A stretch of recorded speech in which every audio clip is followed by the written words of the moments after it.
Perhatikan pada bagian asesmen. Soal yang pertama. Pada tabel di atas, kalian sudah diberi contoh formula untuk sel L2 dan M2. Kalian diminta untuk melengkapi formula L3 sampai dengan M9 agar menghasilkan data seperti pada gambar berikut.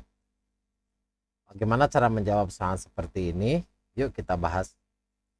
Assalamualaikum warahmatullahi wabarakatuh.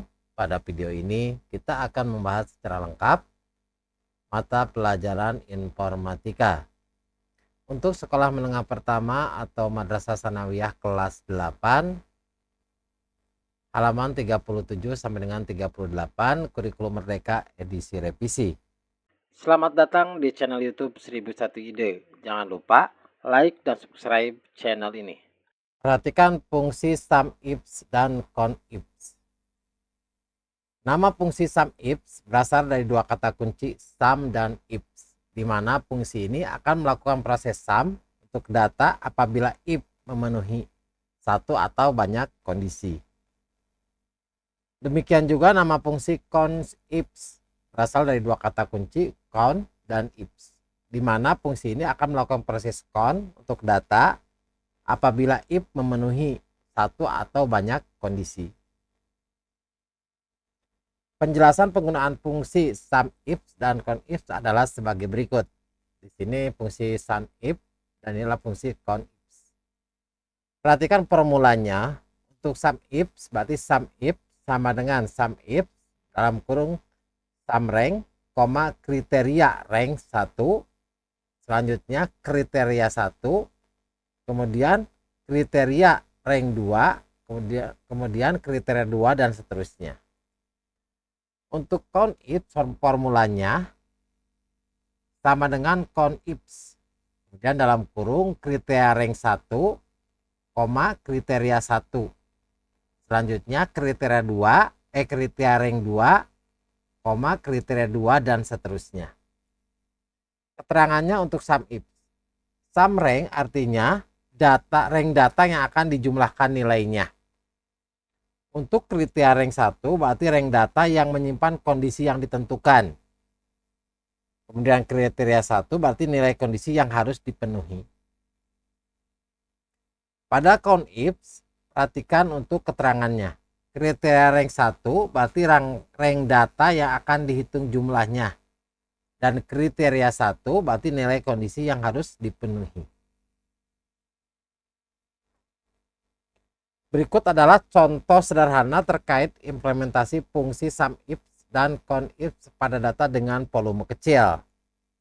Perhatikan pada gambar 1.16, ini adalah ilustrasi SUMIFS dan CONIFS. Perhatikan penjelasannya.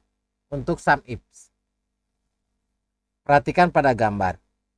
Untuk menghitung jumlah nilai data menggunakan SUMIFS, kalian perlu mengetahui beberapa hal berikut. Yang pertama, data yang ingin dihitung berada di sel 2. Perhatikan pada gambar. Data yang dihitung berada di sel 2 sampai dengan sel C2 sampai dengan C9. Ini yang disebut dengan SUMRank. Perhatikan ini data C2, ini adalah jumlahnya. Ini yang disebut dengan SUMRank. Kemudian karena ada dua kondisi yang harus dipenuhi, kalian memerlukan dua nilai kriteria, rank dan kriteria. Berarti ini kondisinya adalah bulan, kondisi yang pertama bulan, kondisi yang kedua adalah nama. Karena ini ada dua kriteria, maka kriteria ranknya ada dua, begitu juga dengan kriterianya ada dua. Selanjutnya kondisi pertama sel H2, perhatikan sel H2. Bulannya bulan Januari. Bulannya bulan Januari, kriteria ini tersimpan pada F2. Berarti kriteria bulan Januari tersimpan di F2. Perhatikan di F2. Dan kriteria rank yang akan dicari pada data utama yaitu data bulan. Jadi di sini akan dicari pada F2 ini adalah data bulan, maka rank kriterianya itu ada pada sel A 2 sampai dengan A9. Ini yang menyatakan bulan. Kemudian kondisi kedua, sel I2, perhatikan sel I2 yaitu jumlah data. Namanya Adi. Kriteria ini tersimpan di sel G2. Perhatikan kriteria Adi ada di sel G2. Dan kriteria ringnya akan dicari pada data utama pada data nama, yaitu pada B2. Jadi nama Adi ini kriterianya, sedangkan kriterianya ada di B2 sampai dengan B9, yaitu nama untuk nama.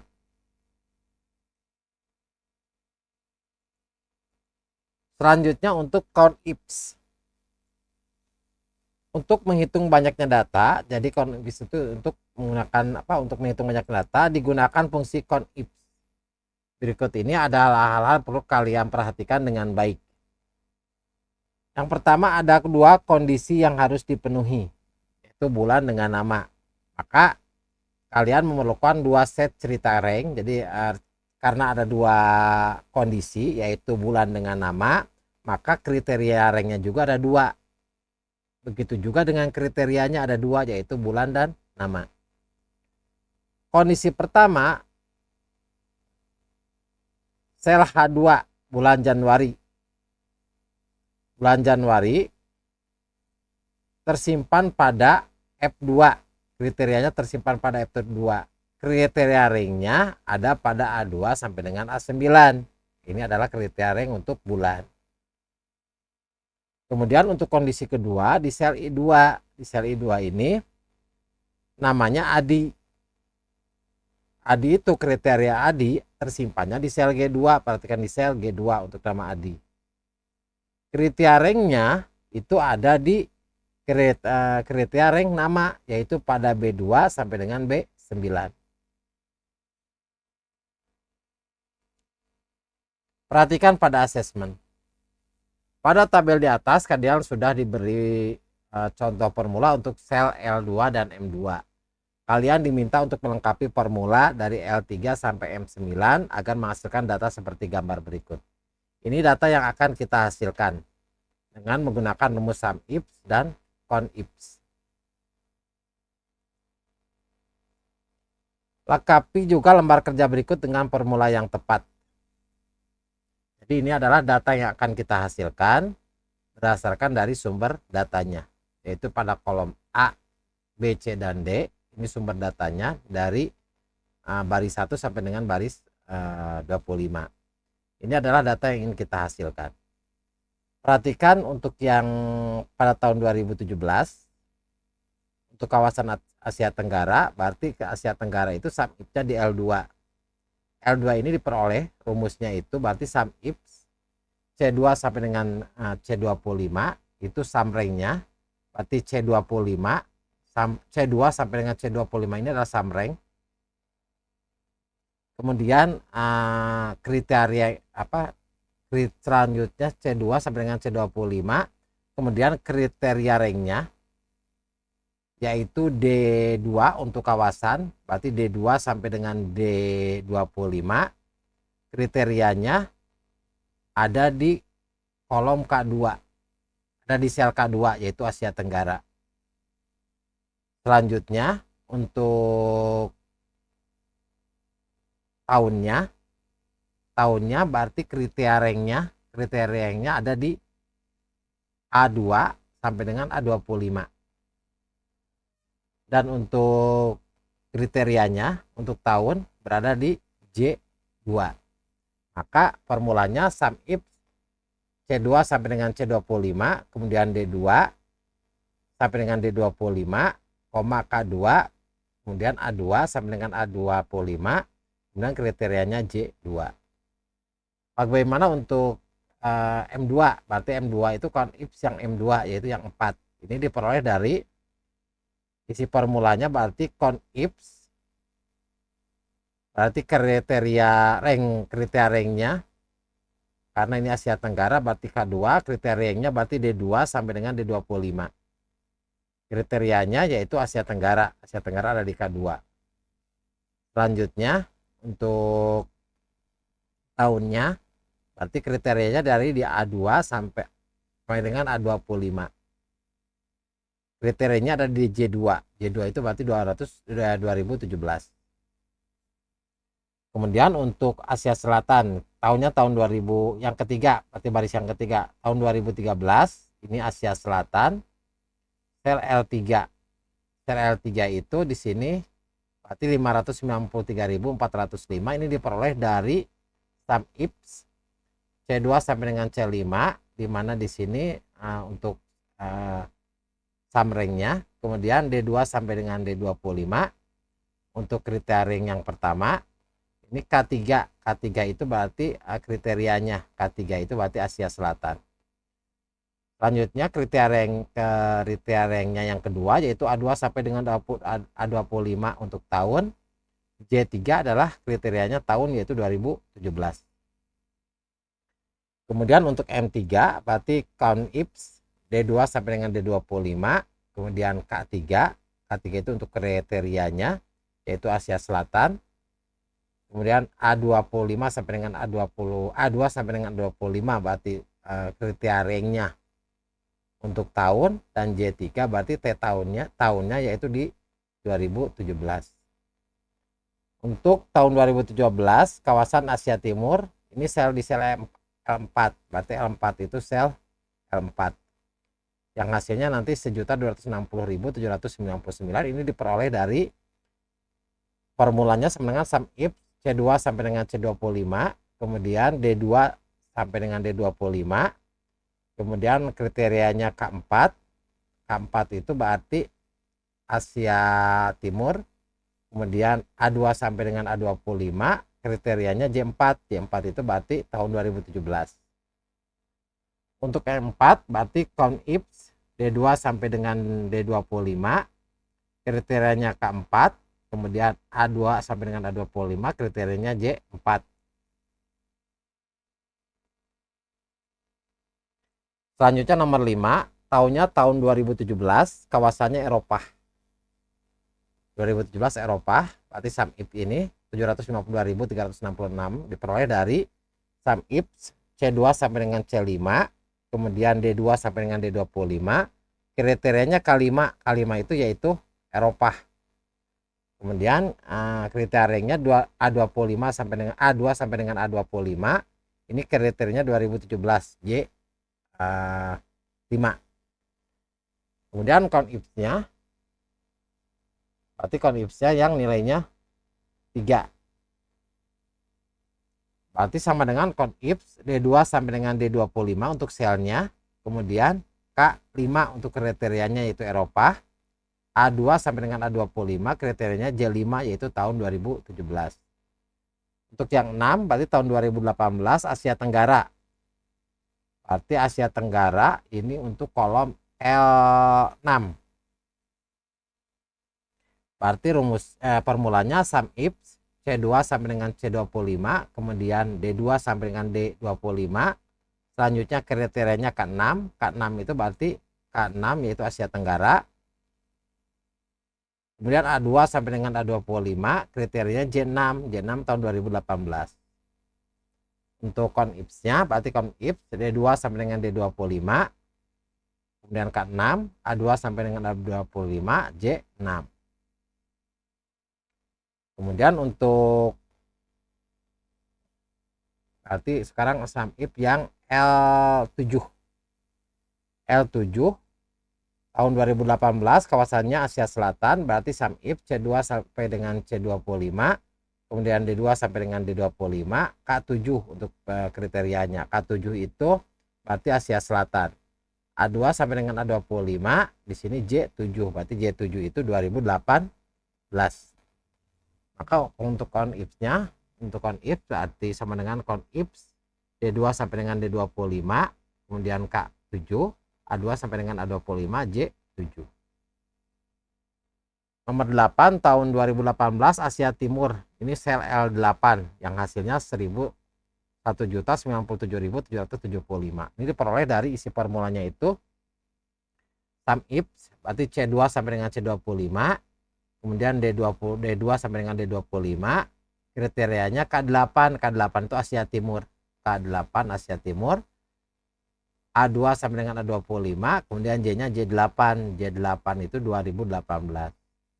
Untuk M8 berarti sama dengan conif D2 sampai dengan D25, kemudian K8, A2 sampai dengan A25, J8. Untuk L9 di sini kriterianya tahunnya 2018, kawasannya Eropa.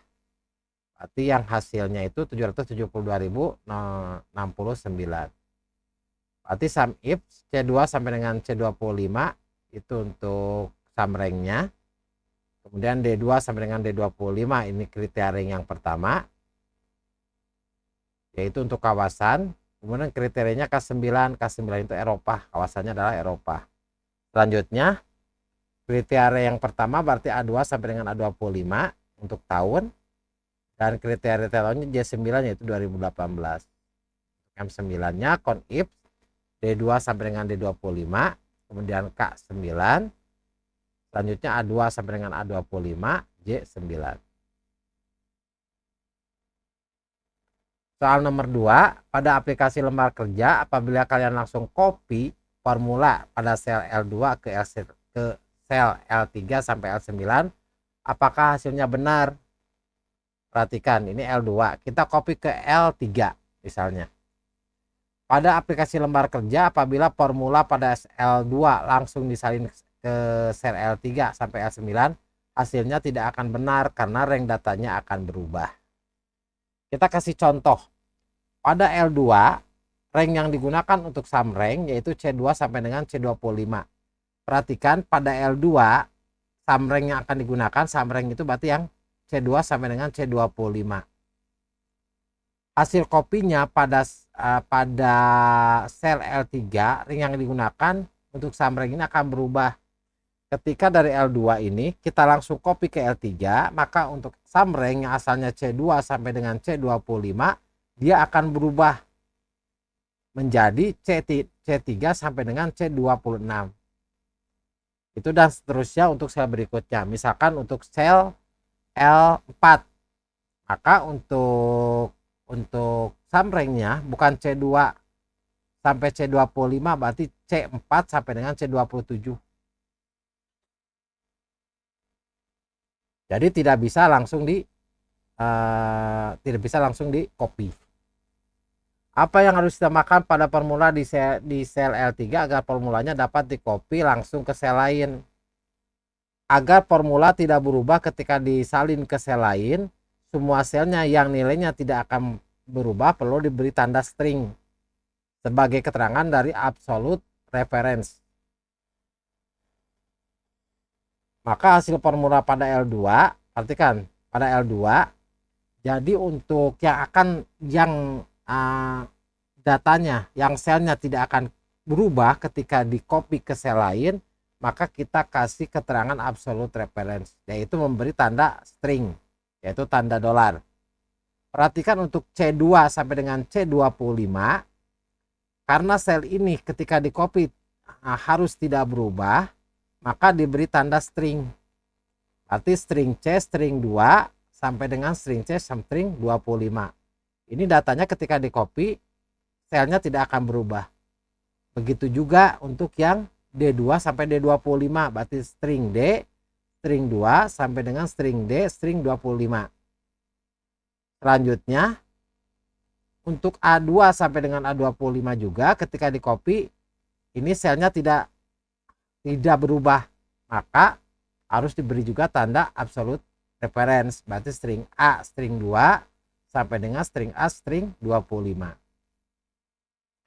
Nilai K2 dan J2 itu tidak perlu menggunakan absolute reference karena nilai sel tadi perlu berubah sesuai dengan barisnya. Jadi untuk K2 dengan J2 nya itu tidak perlu diberi tanda string, karena ketika di copy ke sel L3, maka K-nya akan berubah menjadi K3, J-nya menjadi J3. Sementara yang C2 sampai dengan C25, D2 sampai dengan D25 itu tetap tidak akan berubah. Nomor 3, pada aplikasi lembar kerja, apabila kalian langsung copy formula pada sel M3 M2 dan ke sel M3 sampai M9, apakah hasilnya benar? Apa yang harus ditambahkan pada formula di sel M2 agar formulanya dapat langsung dikopi ke sel lain? Tuliskan kembali formula yang tepat untuk sel M2 dan sel lainnya. Ini sama seperti pada fungsi SONIF. Jadi hal yang sama juga berlaku untuk fungsi CONIF. Jadi CONIF ini sama fungsinya dengan SUMIF. Sehingga untuk isi sel M2-nya berarti CONIF, karena D2 sampai dengan D25 itu selnya tidak berubah ketika di copy, maka diberi tanda absolute reference. Berarti string D, string 2 sampai dengan string D, string 25. Kemudian A2 sampai dengan A25 juga ini selnya tidak berubah ketika di copy, maka string A, string 2 sampai dengan string A, string 25. Sedangkan untuk K2 dengan dan J2 ini tidak perlu kita kasih absolute reference, karena ketika di copy dia selnya akan berubah. Jadi ketika ke M3, nah ini K-nya juga menjadi K3, J-nya J2 juga menjadi J3. Sedangkan data D2 sampai dengan D25 dan A2 sampai dengan A25 datanya akan tetap. Demikianlah video pembahasan mata pelajaran informatika kelas 8. Semoga bermanfaat. Assalamualaikum warahmatullahi wabarakatuh.